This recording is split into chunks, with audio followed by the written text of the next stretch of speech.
කවදා හරි හිතලා තියනවද උද්ධමනීය විරක්කියාව ආර්ථික වර්ධනය වගේ රටක සමස්ත ආර්ථිකයටම බලපාන දේවල් ගැන? අන්න ඒ ලොකු චිත්‍රය ගැන තමයි අපි මේ විග්‍රහයෙන් කතා කරන්න යන්නේ. හොඳයි. ඉතින් අපි මේ ගමන පටන් ගමු. මුලින්ම බලමු ආර්ථික විද්‍යාව දිහා බලන්න පුළුවන් විදි දෙකක් ගැන. ඊට පස්සේ මේ විෂය අර්බුදයකින් හුටගත හැටි, ඒකේ තියෙන ප්‍රධානම ගැටලු තුන මොනවද? ව්‍යාපාර චක්‍රය කියන්නේ මොකක්ද? සහ අන්තිමට මේ හැවදේම පාලනය කරන්න පාවිච්චි කරන ප්‍රතිපත්ති මොනවද කියලාත් අපි බලමු. තින්න පළවෙනි කාරණේට එමු. අපි මුලින්ම තේරුම් ගන්න ඕන දෙයක් තමයි ආර්ථික විද්‍යාව දිහා අපිට බලන්න පුළුවන් ප්‍රධාන විදි දෙකක් තියෙනවා කියන එක. මෙන්න මේකේ ඒ වෙනස හරිම ලස්සනට පැහැදිලි වෙනවා. හිතන්නකෝ ශුද්‍ර ආර්ථික විද්‍යාව කියන්නේ හරියට කැලේක තියෙන එක ගහක් දිහා බලනවා වගේ දෙයක්. ඒ ගහේ කොළ අතුගණ විතරක් අවධානය දෙනවා. හැබැයි සාර්ව ආර්ථික විද්‍යාව කියන්නේ අහසේ ඉඳන් මුළු කැලෑවම දිහා බලනවා වගේ. එතකොට අපිට පේන්නේ සමස්ත චිත්‍රය. මහාචාර්ය බෝල්ඩින් කියලා තියෙන විදිහටත් සාර්ව ආර්ථික විද්‍යාව කියන්නේ තනි දේවල් ගැන නෙවෙයි. ඊ දේවල් වල එකතුව ගැනයි. ඒ කියන්නේ එක්කෙනෙක්ගේ පඩිය ගැන නෙවෙයි. මුළු රටේම ජාතික ආදායම ගැන. අන්න ඒ වගේ සමස්ත දේවල් ගැන තමයි මෙතනදී කතා කරන්නේ. හොඳයි. දැන් එමු මේ කතාවේ හරිම රසවත් තැනකට. ඇත්තටම මේ සම්පූර්ණ විෂය ක්ෂේත්‍රයම මේ සාර්ව ආර්ථික විද්‍යාව කියන දේ බිහිවෙන්නම ලෝකෙම හෙල්ලුන දවන්ත අර්බුදයක් නිසා. ඒ කාලේ තිබ්බ ආර්ථික විද්‍යා න්‍යායන්, ඒ කියන්නේ අපි කිව්ව ක්ෂුද්‍ර විදිහට බලන එක, ඒකට කිසිම විදිහකින් පැහැදිලි කරන්න බැරි වුණා. ඇයි එකපාරටම මිලියන ගානකට රස්සා නැති වුනේ කියලා. ඒ න්‍යායන් සම්පූර්ණයෙන්ම අසමත් වුණා.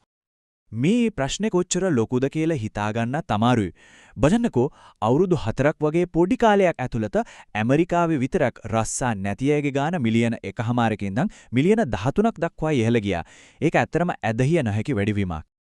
මේක තවත් සරලව කිව්වොත් වැඩ කරන්න පුවන් හැම 4 දෙනෙක්ගෙම එක්කෙනෙක්ට රස්සාවක් තිබුණේ නැහැ. හිතන්නකෝ ඔය තත්ත්වේ. ඉතින් මේකට අනිවාර්යයෙන්ම අලුත් විදිහකට හිතන්න අලුත් විසඳුමක් හොයන්න සිද්ධ වුණා. අන්න ඒ වෙලාවේ තමයි ජෝන් මේනාඩ් කීන්ස් කියන ආර්ථික විද්‍යාඥයා කරලියට එන්නේ. නූතන සාර්ව ආර්ථික විද්‍යාව කියන විෂයට අත්විවරම දාන්නේ. ඒකට මූලික අදහස් කියන්නේ ඔහු තමයි. ඉතින් කේන්ස් ගෙනාපු මේ අලුත් චින්තනයත් එක්ක අදටත් සාර්වාර්ථික විද්‍යාඥයන් වැඩිපුරම ඔළුව දාන අවධානය යොමු කරන ප්‍රධානම කාරණා තුනක්ම තුන. ඒ තමයි උද්ධමනය, නිමැවුම් වර්ධනය සහ විරැක්කියාව. නූතන සාර්ව ආර්ථික විද්‍යාවේදී මූලිකවම කරන්නේ මේ කියන තීරණාත්මක කාරණා තුන දිහා බලාගෙන ඉඳීමත් ඒවා කළමනාකරණය කිරීමත් තමයි. අපි පළවෙනි එක ගමු. උද්ධමනය. මේක හරිම සරලයි. ඒ කියන්නේ බඩු මිල ඉහළ යන එක. අද රුපියල් 100කට ගන්න පුරුවන් බඩු ප්‍රමාණය හෙට ගන්න බැරි වෙන එක. ඒ කියන්නේ අපේ අතේ තියෙන සල්ලිවල වටිනාකම අඩු වෙන එක. දෙවනි කාරණය තමයි නිමෙවුම් වර්ධනය. ඒ කියන්නේ රටේ නිෂ්පාදනය කරන භාණ්ඩ හා සේවාවල සමස්ත ප්‍රමාණය වැඩි වෙනවද අඩු වෙනවද කියන එක. මේක වැඩි වෙනවා කියන්නේ ආර්ථිකය වර්ධනය වෙනවා, හොඳ තත්ත්වයක තියෙනවා කියන එක. අඩු වෙනවා කියන්නේ ආර්ථිකය පසුබෑමකට ලක් වෙනවා කියන එක. අන්තිමට තුන්වෙනි කාරණය තමයි විරැකියාව. ඒ කියන්නේ රස්සා නැති අයගේ ප්‍රතිශතය. මේකෙන් කෙලින්ම රටේ ශ්‍රම වෙළඳපොළ කොච්චර සෞඛ්‍ය සම්පන්නද කියලාත් මිනිස්සුන්ගේ ජීවන තත්ත්වය ගැනත් ලොකු අදහසක් ගන්න පුළුවන්. හැබැයි ඉතින් අපි දැන් කතා කරපු මේ කාරණා තුන එකම මට්ටමක හැමදාම තියෙන්නේ නැහැ. ඒවා නිතරම උස් පහත් වෙනවා. ඒත් ඒක වෙන්නේ යම්කිසි රටාවකට අනුව. ආර්ථිකය හොඳටම දියුණු වෙන කාලවල් ආයෙත් ටිකක් පල්ලම් බහින කාලවල් කියනවා.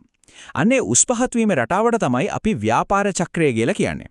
මේක ආර්ථිකයක ස්වභාවික දෙයක් වගේ. මේ ප්‍රස්තාරය දිහා බැලුවම ඒ අධ්‍යරහතර පැහැදිලිම පේනවා. බලන්න ආර්ථිකයේ ඉහළටම ගිහින් සෞභාග්‍ය කියන උච්චතම තැනට එනවා.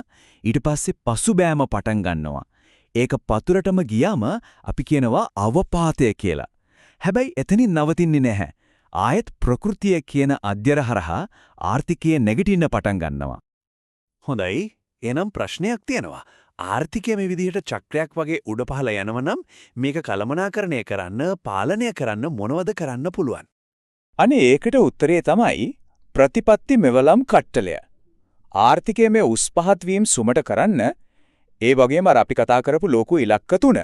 ඒ කියන්නේ උද්දමනයේ පාලනය කිරීම, ආර්ථික වර්ධනය ඇති කිරීම සහ විරකියාව අඩු කිරීම. කරගන්න රජයන් සහ මහා බැංකු යොදා ගන්නා ක්‍රමවේද ටිකක් තියෙනවා. මේ තියෙන්නේ ඒ ප්‍රධාන මෙවලම්. එකක් තමයි රාජ්‍ය මූල්‍ය ප්‍රතිපත්තිය. ඒක ක්‍රියාත්මක කරන්නේ රජය. ඒගොල්ලෝ බදු සහ රජයේ වියදම් වෙනස් කරලා ආර්ථිකයට බලපෑම් කරනවා. දෙවෙනි එක මූල්‍ය ප්‍රතිපත්තිය. ඒක බාර වෙන්නේ රටේ මහ බැංකුව. එයාලා ආර්ථිකයේ තියෙන මුදල් ප්‍රමාණය පාලනය කරනවා. ඒ වගේම සැපයුම් පාර්ශ්වික ප්‍රතිපත්ති කියලා තව වර්ගයක් තියෙනවා. ඒකෙන් කරන්නේ රටේ නිෂ්පාදන හැකියාව වැඩි කරන්න උදව් කරන එක. ඉතින් මේ හැමදේම එක අපේ හිතේ ලොකු ප්‍රශ්නයක් ඉතුරු වෙනවා.